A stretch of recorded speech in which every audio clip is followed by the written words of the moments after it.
एक ऐसा समय जब करोड़ों लोगों की पीड़ा थी, लेकिन उनकी आवाज सुनने वाला कोई नहीं था। उनके साथ अन्याय होता था, उन्हें स्कूलों में अलग बैठाया जाता था, मंदिरों में प्रवेश नहीं मिलता था, कुओं से पानी लेने पर रोक थी, लेकिन अखबारों में उनकी कोई खबर नहीं छपती थी। समाज की मुख्य धारा के समाचार पत्र उनकी समस्याओं को महत्व नहीं देते थे। ऐसे समय में एक युवा विद्वान ने सोचा, अगर हमारी आवाज कोई नहीं उठाएगा तो हमें अपनी आवाज खुद बननी होगी। यहीं से जन्म हुआ एक ऐसे अखबार का जिसने इतिहास बदल दिया। उसका नाम था मूकनायक। उस समय भारत अंग्रेजों के शासन में था। देश आजादी की लड़ाई लड़ रहा था, लेकिन समाज के करोड़ों दलित और वंचित लोग दोहरी गुलामी झेल रहे। एक तरफ अंग्रेजों का शासन,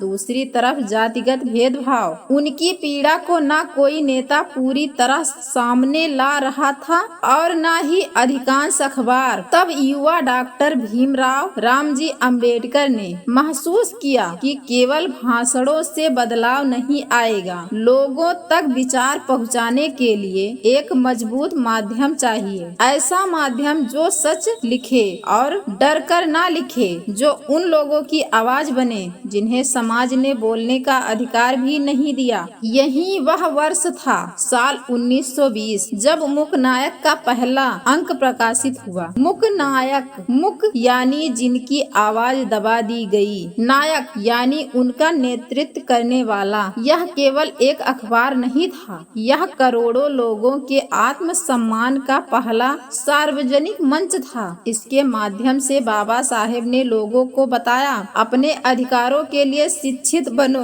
अपने अधिकारों के लिए शिक्षित बनो, संगठित रहो और संघर्ष करो। मूकनायक में सामाजिक अन्याय, शिक्षा, समानता और मानव अधिकारों पर लेख प्रकाशित होते थे।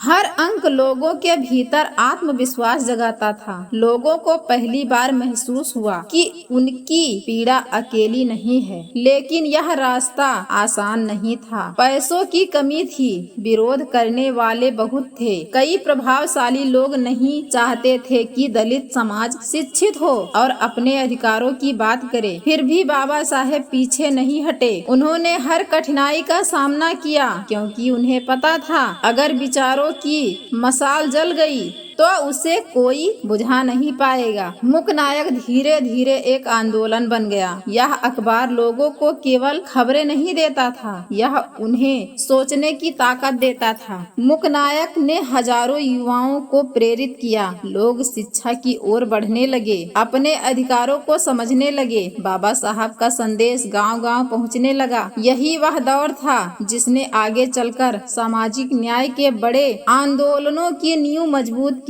बाद में बाबा साहब ने अन्य पत्र भी निकाले, लेकिन मूकनायक हमेशा इतिहास में उस पहले साहसी कदम के रूप में याद किया जाएगा, जिसने बेआवाज लोगों को आवाज दी। आज हमारे हाथों में मोबाइल है, इंटरनेट है, सोशल मीडिया भी है। हम अपनी बात दुनिया तक पहुंचा सकते हैं, लेकिन एक समय ऐसा भी था जब करोड़ों लोगों की आवाज बनने के लिए केवल एक अखबार ही सबसे बड़ा हथियार था। मूकनायक हमें यह सिखाता है कि कलम केवल शब्द नहीं लिखती, वह इतिहास भी लिखती है। और जब कोई व्यक्ति अपने समाज की आवाज बन जाता है, तो उसका संघर्ष आने वाली पीढ़ियों का भविष्य बदल देता है। यदि यह कहानी आपको प्रेरित करती है, तो इसे अधिक से अधिक लोगों तक पहुंचाइए, ताकि नई पीढ़ी जान सके कि अधिकार केवल मांगने से नहीं, बल्कि शिक्षा,